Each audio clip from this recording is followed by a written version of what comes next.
हमारी आज की जीवन शैली पर सवाल उठाती एक कहानी जो शायद आज हम जिस मोड़ पर आकर खड़े हैं उसका भी आभास कराती है कि हम कहां आ गए हैं, कि हम कहां भाग रहे हैं, कि हम यह भूल गए हैं कि थोड़ा है और थोड़े की ही जरूरत है।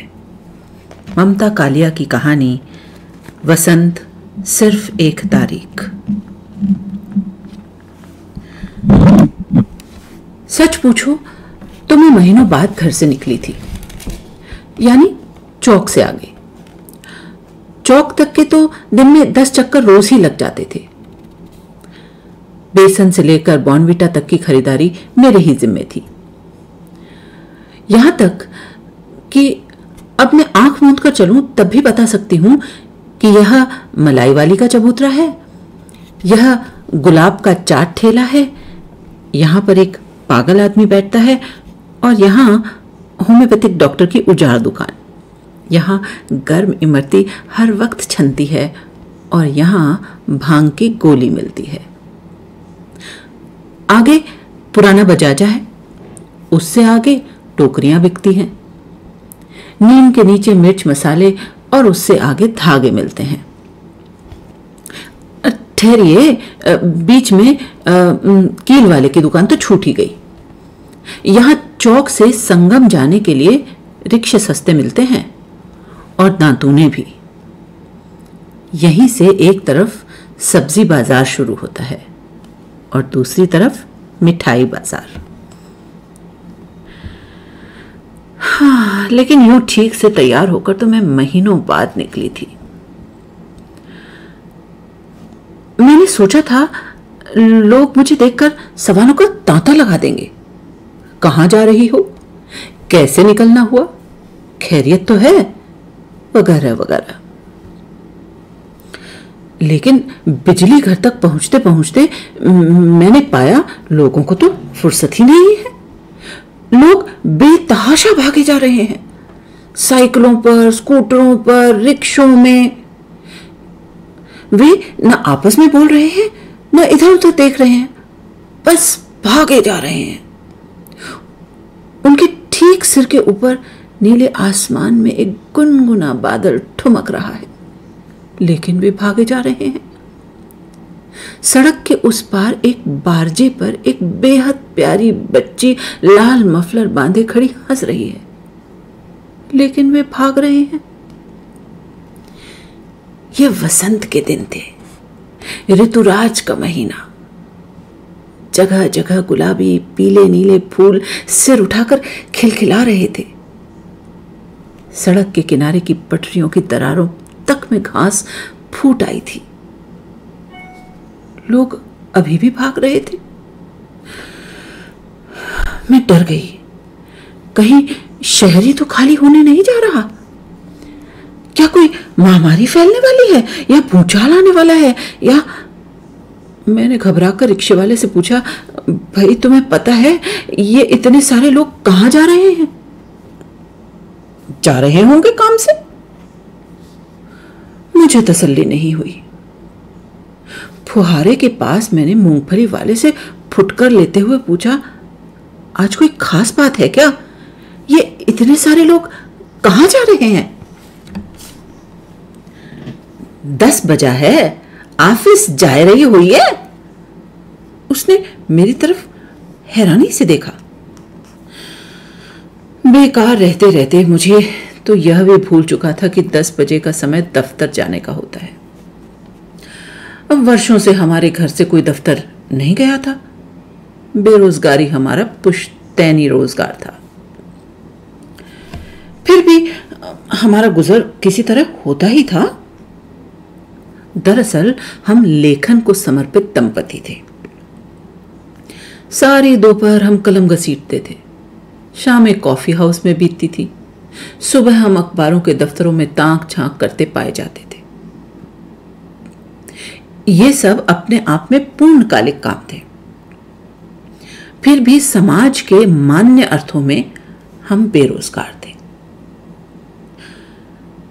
हर महीना जब बीत जाता हमें हल्का अचंबा और गहरी खुशी होती कि हम भूख, महंगाई, बीमारी और दुर्घटनाओं को चकमा देते हुए एक और महीना जिंदा रह लिए।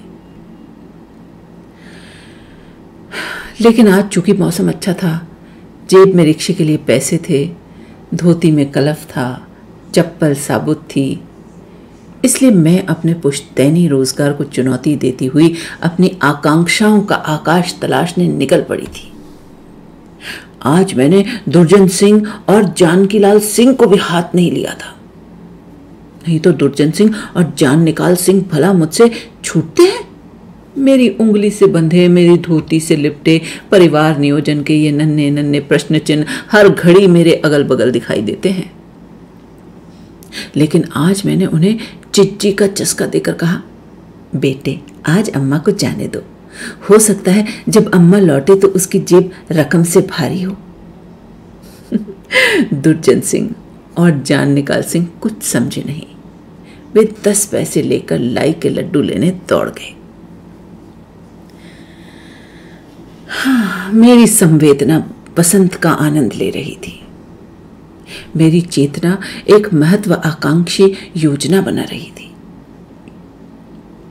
मेरी पहचान की एक महिला अभी पिछले महीने गांधी कॉलेज की प्राचार्य बनकर शहर में आई थी। जिस दिन यह जानकारी मुझे मिली, मेरे आह्लाद की कोई सीमा न रही। मुझे अनायास याद आ गई गर्म कपड़ों के ट्रंक में सबसे नीचे गोल लपेट कर रखी गई अपनी डिग्रियां। इस बीच कितनी ही बार कपड़ों को धूप दिखाई गई थी। उनमें फिनाइल की गोलियां डाली गई थी, कपड़े धुलवाए गए थे, जमाए गए थे, उठाए गए थे, यहां तक कि ट्रंक पर रोगन भी कराया गया था।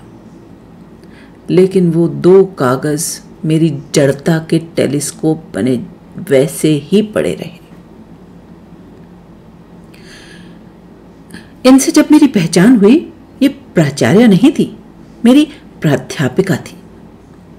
ये छायावादी किस्म के गीत लिखा करती थीं, जो हमें निराला, पंत और महादेवी वर्मा की कविताओं के साथ साथ अनिवार्य रूप से उनके कंठ से सुनने पड़ते थे।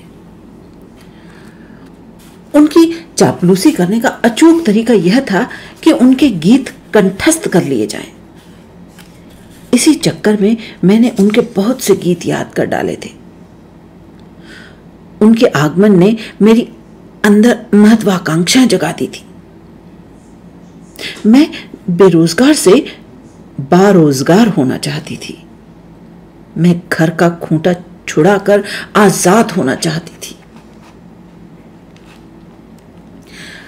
गांधी कॉलेज हूबहू वैसा कॉलेज था जैसा हर शहर के हर चौराहे पर होता है। केवल लड़कियों की यूनिफॉर्म भिन्न रंग की थी। यह केवल इसी प्रदेश का कमाल था कि स्कूल को भी कॉलेज कहा जाता था। उसी तरह की प्राचार्य बनी श्रीमती शांता सक्सेना इस वक्त उसी तरह की एक टीचर से शाब्दिक हिंसा कर रही थी, जिस तरह युगों युगों से प्राचार्याएं टीचरों से करती आ रही हैं। गांधी कॉलेज में दीवारों के अलावा कुछ भी गांधीवादी नहीं था। मेरे बैठने का उनके तापमान पर कोई असर नहीं हुआ।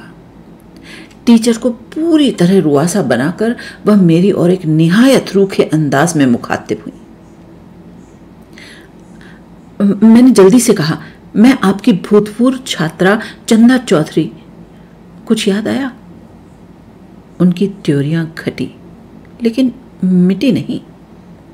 कहा, अच्छा बरेली में? नहीं, राय बरेली में, मैंने कहा और हंस पड़ी। वे नहीं हंसी, वे हंस नहीं पाई। वे शायद अब हंसती नहीं थी। ओह, बड़ी पुरानी बात हुई है। कहो क्या काम है? काम तो कुछ नहीं मिसेस सक्सेना, आपका लिखा एक गीत याद आ गया तो मिलने चली आई। नहीं सरी में तिर रहे हैं भावना के दीप मेरे, उर्मियां उन्मुक्त मन से गा रही हैं गीत मेरे। स्मृति के गोदान से मैंने बमुश्किल यह कबाड़ ढूंढ कर निकाला था। उन्होंने हैरानी से सुना, जैसे किसी और की कविता हो, और सिर हिलाया। अच्छी है। अब आज ऐसी चीजें कहाँ लिखी जाती हैं। अब तो गद्य, पद्य, नाटक, फिल्में, सब में घूम फिरकर बस सेक्स वैक्स ही होता है। मैंने प्रतिवाद करने की बजाय विषयांतर उचित समझा। मैंने बताया मैं उनकी कितनी प्रिय छात्रा थी, मुझे उनके कितने गीत अभी तक याद हैं, और उनके मार्ग निर्देशन में मुझे काम करना कितना अच्छा लगेगा। खुश होकर वे अपनी मेज की दराज खोलने की कोशिश करने लगी। असफल होकर उन्होंने घंटी बजाई। एक मरियल सी दाई ने आकर फौरन दराज खोल दी। तभी लड़कियों का एक झुंड आया। उनमें से एक लड़की ने आगे बढ़कर कहा, गुरुजी, हम पानी पीने बाहर जा सकते हैं? कॉलेज के नल बंद हो गए हैं। नल बंद हो गए हैं तो मैं क्या करूं? प्यासी बैठो। तुम लोगों को बाहर जाने का बहाना चाहिए। लड़कियां होठों पर जीभ फिराती वहां से हट गई। मिसेज सक्सेना ने दांत पीसे। उफ, ये लड़कियां कॉलेज आती ही क्यों हैं? कभी इनकी किताब घर पर रह जाती है, कभी इनके पेट में दर्द उठता है, कभी प्यास लग जाती है, कभी इनकी मां की तबीयत खराब हो जाती है। इसलिए तुमने देखा चिंता, मैंने बड़ा फाटक बंद कराया हुआ है, तब भी तो सुनती नहीं, फलांगने की कोशिश करती हैं। कितनी बार मैंने लड़कियों को खुद पकड़ा है अपने हाथ से। उन्होंने अपना गदगदा हाथ टेबल पर पूरा पसार दिया। गेट पर एक दाई हाथ में नीम की लचीली टहनी लिए बैठी हुई थी। आसपास मंडराती लड़कियों को वह ऐसे भगा रही थी जैसे कौवे भगा रही हो। मैंने देखा, इस कमरे में जो भी आता है उसकी शक्ल पर मुर्दनी छा जाती है। अध्यापिकाएं पास रखी टेबल से चौड़े चौड़े उपस्थिति रजिस्टर उठाकर कमरे से बाहर क्लासों में जा रही थी। उनके चेहरों पर मौसम का कोई रंग नहीं था। उनकी शक्लों पर बेहिसाब सुस्ती थी। चपल, चंचल, ताजा दिमाग बच्चों पर इनकी भंगिमा का क्या असर पड़ता होगा, यह पता लगाना मुश्किल न था। खिड़की के पीछे पीपल पागल सा पत्ते गिरा रहा था। अंदर गोबर रंग की कीमती साड़ी में श्रीमती शांता सक्सेना प्रशासन में मगन थी। उन्हें इसकी कोई खबर नहीं थी कि पोनप्पा रोड आजकल कितनी खूबसूरत हो गई है। ड्रमंड रोड रात में रजनीगंधा और रात रानी की मिलीजुली गंध से मतवाली हो जाती है। यूनिवर्सिटी की लड़कियों ने स्वेटर उतार फेंके हैं और मेहंदी हसन आजकल हिंदुस्तान आया हुआ है। वे जोर से फोन पर चिल्ला रही थी। हेलो, सीमेंट क्यों नहीं भेजा? क्या कहा? 29 तारीख? नहीं, बहुत लेट हो जाएगा। वसंत और वित्त वर्ष की टक्कर में वसंत हार गया था। घंटी बजने पर एक बार फिर कुछ चहल पहल पैदा हुई। कुछ अध्यापिकाएं आईं, कुछ गईं। एक अध्यापिका टेबल के पास चुपचाप आकर खड़ी हो गई। क्या है? श्रीमती शांता सक्सेना ने उसकी ओर देखा। दीदी, वह मेरी एप्लीकेशन आपने देखी होगी। हाँ, बताया तो तुम्हें, कल ही कहा था ना तुम्हें छुट्टी नहीं मिल सकती। टेम्पररी प्राइमरी टीचर को हम कैजुअल के सिवा और कोई छुट्टी नहीं देते। आपकी बात सही है दीदी, लेकिन डॉक्टर ने हमें आने से मना कर दिया है। अध्यापिका गर्भावस्था के अंतिम चरण में थी। तो मैं क्या करूं? पहले नहीं सोचा था? अध्यापिका इतनी पीली, दुर्बल, निरीह और कातर लग रही थी कि मुझे लगा घबराहट में उसका प्रसव यहीं इसी वक्त न हो जाए। श्रीमती शांता सक्सेना ने एक बहुत भारी भरकम रजिस्टर अपने सामने खोलकर रख दिया और हिसाब मिलाने लगी। तभी एक पृष्ठ पर वे चील की तरह झपटी। यह 2 रुपए 70 पैसे का हिसाब क्यों नहीं मिल रहा है? फीस बाबू को बुलाओ। ए रमपतिया, फीस बाबू कहां है? अध्यापिका ने हताश स्वर में कहा, दीदी फिर आप ही बताइए कि हम क्या करें। इस्तीफा दे दो, तुम्हारी भी मुश्किल दूर हो जाएगी, हमारी भी। ठीक है ना भैया, हम तो साफ बात करते हैं। अब मार्च के महीने में लड़कियों की पढ़ाई कैसे खर्च कराएंगे? यही तो कोर्स खत्म करने के दिन है, फिर इम्तिहान का काम सिर पर है। तुम्हारे बस का नहीं अब पढ़ाना बढ़ाना। इस वक्त क्या कोई क्लास नहीं है? दीदी आपसे बात करना जरूरी था, इसलिए 5 मिनट रुक गए बस। यही तो, काम आधा पौना करती हो और छुट्टी मांगने में सबसे आगे। ऐसी हरकतों से परमानेंट भी कैसे होगी? आराम से घर बैठकर बच्चे पैदा करो। अरे काम करने के लिए डेडिकेशन चाहिए, आज की पीढ़ी में तो वो है ही नहीं। अध्यापिका मुंह लटकाए धीमे कदमों से सामने से हट गई। उसका चेहरा बेहद निराश और मृत लग रहा था। उसकी आंखों में कुछ ऐसी व्यग्रता थी जैसी प्राण निकलने से पहले चिड़िया की आंखों में होती है। बैठे बैठे मेरी कमर अकड़ गई थी। बीच में प्यास भी लगी थी, पर नल बंद होने की बात मुझे याद थी। मैंने उठने का उपक्रम किया। श्रीमती शांता सक्सेना ने कहा, अरे चंदा, तुम्हारी नौकरी का इंतजाम तो मैंने कर ही लिया है, संपर्क बनाए रखना। ये श्रीमती जी ज्यादा से ज्यादा 1 हफ्ते की मेहमान हैं। भाई तुम पुरानी छात्रा हो, तुम्हारी मदद हम नहीं करेंगे तो क्या गैर करेंगे?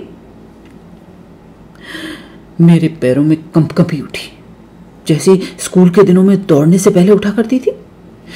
दिमाग में कोई दमदमा बजा रहा था। शायद मैं उनके कमरे से शालीनता पूर्वक उठी थी, शायद मैं फाटक से बाहर आ गई थी, शायद मैं लड़खड़ाई नहीं थी। तभी तो इस वक्त मैं रिक्शे में बैठी थी। अगल बगल के फुटपाथों पर नगर महापालिका द्वारा लगाए गए नीले पीले गुलाबी फूल उसी तरह इतरा रहे थे, पर मैं उधर नहीं देख रही थी। मेरे अंदर एक वसंत अभी अभी झुलस कर मर गया था।